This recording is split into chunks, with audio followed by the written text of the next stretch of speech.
Hi എല്ലാവർക്കും നമസ്കാരം. ഒരു ജാതി ജാതകം എന്ന് പറഞ്ഞിട്ടുള്ള നമ്മുടെ വിനീത് ശ്രീനിവാസൻ നായകനായിട്ട് വരുന്ന 8-9 നായികമാരൊക്കെ ഉള്ള സിനിമേന്റെ ഒഫീഷ്യൽ ടീസർ വന്നിട്ടുണ്ട്. നമ്മൾ ചെയ്യാൻ കുറച്ച് വൈകി.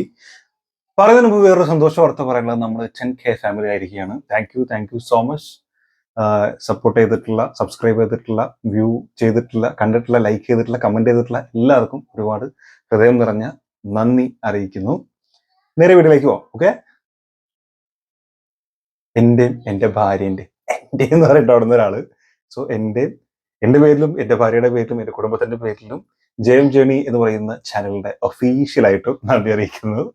പിന്നെ നിങ്ങളില്ലെങ്കിൽ തീർച്ചയായിട്ടും ഇല്ല, ഇത് വെറുതെ ഭംഗിവാക്കുകൾ പറയല്ല. കാരണം ഏത് ചാനലാണെങ്കിലും സബ്സ്ക്രൈബേഴ്സ് സപ്പോർട്ട് ചെയ്തിട്ടില്ലെങ്കിൽ, കാണാൻ ആളില്ല എന്നുണ്ടെങ്കിൽ എന്ത് മാങ്ങത്തൊലി കാണിച്ചിട്ടും കാര്യമില്ല. അപ്പൊ നമ്മൾ വലിയ സംഭവമൊന്നുമില്ല, നമ്മളെക്കാൾ എത്രയോ വലിയ വലിയ ചാനലുകളുണ്ട്. എന്നിട്ട് നമ്മുടെ പരിമിതികളൊക്കെ മനസ്സിലാക്കി നമ്മളെ സപ്പോർട്ട് ചെയ്തിട്ടുള്ള സബ്സ്ക്രൈബറിൽ എല്ലാവർക്കും ഒരിക്കൽ കൂടി ഹൃദയം നിറഞ്ഞ നന്ദി.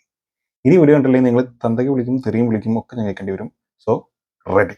ഞാൻ ജയശേഖരന്റെ കൈ നോക്കിക്കോട്ടെ? നോക്കിക്കോളൂ. നിങ്ങളുടെ ജീവിതത്തിലെ ഏറ്റവും മോശ സമയമാണ് ഇനി വരാൻ പോകുന്നത്. ഒരുപാട് അപമാനങ്ങളും അവഹേളനങ്ങളും ഒക്കെ സഹിക്കേണ്ടി വരും. കാരണം ഇവിടെ കലാപങ്ങൾ വരെ ഉണ്ടാവാൻ സാധ്യതയുണ്ട്. നിങ്ങളെ ശത്രു ഉള്ളത് പുറത്തല്ല, അകത്താ.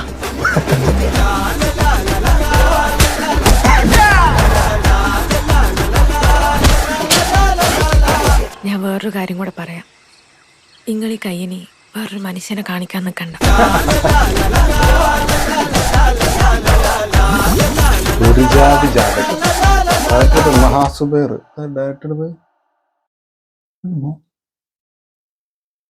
ആരാണ് ഇതെന്ത്? എം മോഹനൻ. ഓക്കെ, വാസുദേർ കൊള്ളാം. വർണ്ണചിത്രം അല്ലേ? ഓക്കെ, അടിപൊളി. എനിക്ക് സിനിമയിൽ വർക്ക് ചെയ്യുന്ന എൻ്റെ ഒരു ചെറുതായിട്ട് വർക്ക് ചെയ്യുന്ന ഒരാളുണ്ട്. പുള്ളി പറഞ്ഞു കേട്ടാണ്, അതായത് ഇദ്ദേഹത്തിന്റെ ഒരു ഇതുണ്ടല്ലോ, ഒരു വക്കീലായിട്ടുള്ള പടം. അതൊന്നും ആരെയും അയ്യോ മറ്റേ ക്യാരക്ടർ, എന്തായാലും ആ സംഭവം അത് അടിപൊളി ഒരു സിനിമയായിരുന്നല്ലോ. അതുപോലെ അത്തരത്തിൽ വളരെ ഡിഫറെന്റ് ആയിട്ടുള്ള ഒരു ക്യാരക്ടറാണ് അതിൽ ചെയ്തിട്ടുള്ളത് എന്ന രീതിയിൽ പുള്ളിനെ പറഞ്ഞു കേട്ടിരുന്നു. അതല്ലാണ്ട് നമ്മൾ അതിനെ കുറിച്ച് വേറെ സംഭവങ്ങളൊന്നും കേട്ടിട്ടില്ല. എന്തായാലും സംഗതി അടിപൊളിയായിട്ടുണ്ട്. ഈ ഒന്നും വേണ്ട, ബാക്ക്ഗ്രൗണ്ടിലെ ലാല ആ സാധനം വരെ രസമായിട്ട് നമുക്ക് ഫീൽ ചെയ്യുന്നുണ്ട്. കാരണം ഏതെങ്കിലും സാധനത്തിൽ പോയി ചാടുമ്പോൾ, ഏതെങ്കിലും സ്ഥലത്ത് പോയി കുരിക്കുമ്പോൾ വരുന്ന മ്യൂസിക് ആയിരിക്കും അത്. അത് പാടിയിരിക്കുന്നത് തീർച്ചയായിട്ടും വിനീതിന്റെ വോയിസ് തന്നെയാണ്. പിന്നെ വിനീത് ശ്രീനിവാസൻ എന്ന് പറയുന്നത് ഭയങ്കര ഡിഫറെന്റ് ആയിട്ടാണ് ഇപ്പൊ സിനിമ ചെയ്തുകൊണ്ടിരിക്കുന്നത്. മൂപ്പര് ഡയറക്ട് ചെയ്യണല്ല പറഞ്ഞ, അഭിനയിക്കുന്നതാണെങ്കിലും ആ സിനിമന്റെ അഡ്വക്കേറ്റ് എന്തായിരുന്നു? ഉണ്ണികൃഷ്ണൻ അല്ലല്ലോ, അയ്യോ അതിന്റെ പേരും കിട്ടുന്നില്ല. നമ്മുടെ സലീം കുമാറിന്റെ മറ്റേ പേര്, മീശ മുതലുള്ള സലീം കുമാറിന്റെ പേരെന്തായിരുന്നു? ആ സാധനത്തിലാണല്ലോ സിനിമ. എന്തായാലും ഉണ്ണി, എന്തോരു ഉണ്ണി, മുകുന്ദൻ ഉണ്ണി, അഡ്വക്കേറ്റ് മുകുന്ദൻ ഉണ്ണി. എൻ്റെ അമ്മോ, അതൊരു ഭയങ്കരമായിട്ടുള്ള പടമായിരുന്നു. ഒട്ടും പ്രതീക്ഷിക്കാതെ അങ്ങനെ ഒരു ക്യാരക്ടർ ഞാൻ വിനീത് ശ്രീനിവാസന്റെ അടുത്ത് പ്രതീക്ഷിച്ചിട്ടേ ഇല്ല. അത്ര സൈക്കിക് ആയിട്ടുള്ള ഒരു ക്യാരക്ടർ. എന്ത് രസം സിനിമ കണ്ടുകൊണ്ടിരിക്കാൻ. അപ്പോ അതിനെ കുറിച്ച് ആലോചിക്കുമ്പോൾ നമുക്ക് ഇടവേള ബാബുവിനെ കുറിച്ച് ആലോചിക്കേണ്ടി വരും. പക്ഷെ അതിലേക്ക് പോയി കഴിഞ്ഞാൽ നമ്മൾ പല റൂട്ടിലേക്ക് വഴി മാറി പോകുന്നുള്ളത് കൊണ്ട് പറയുന്നില്ല. അതിനെക്കുറിച്ച് എന്തെങ്കിലും നിങ്ങൾക്ക് പറയാനെങ്കിൽ കമന്റ് രേഖപ്പെടുത്താം. അപ്പൊ എന്നെ സംബന്ധിച്ച് എനിക്ക് സംഭവം ഭയങ്കരമായിട്ട് ഇഷ്ടമായി. ഇപ്പോ നിഖില വിമലാണെങ്കിലും നല്ല ഭയങ്കര മാച്ചാണ്. അരവിന്ദന്റെ അതിലേക്ക് ശേഷം രണ്ടുപേരും ഒരുമിച്ച് വന്നിട്ടില്ല എന്നാണ് എനിക്ക് തോന്നുന്നത്. ഭയങ്കര മാച്ചാണ്. അതല്ലാണ്ടും വേറെ കുറെ ഇപ്പൊ സിംഗർ സിത്താരയൊക്കെ ഉണ്ട്, അങ്ങനെ കുറെ ആളുകളുണ്ട്. ഇപ്പോ 8-9 നടിമാരെ കണ്ടുണ്ട്. പിന്നെ ഇയാളടക്കം 10, വിനീത് ശ്രീനിവാസൻ അടക്കം 10 ആളുകൾ. അപ്പോ പറഞ്ഞ M Mohanan direction, Mahasubair production.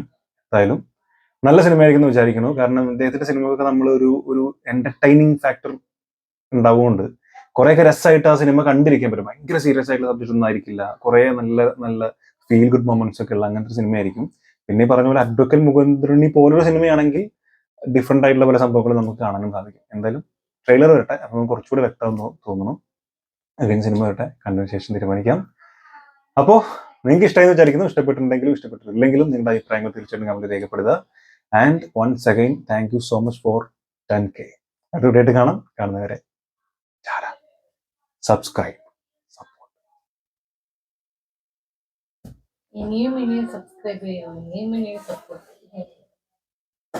ഇതടക്കം ഞാൻ അങ്ങടാം. ഈ പറഞ്ഞത് പെട്ടല്ലോ, കേട്ടല്ലോ. ഇനിയും സപ്പോർട്ട് ചെയ്യൂ, ഇനിയും സബ്സ്ക്രൈബ് ചെയ്യൂ.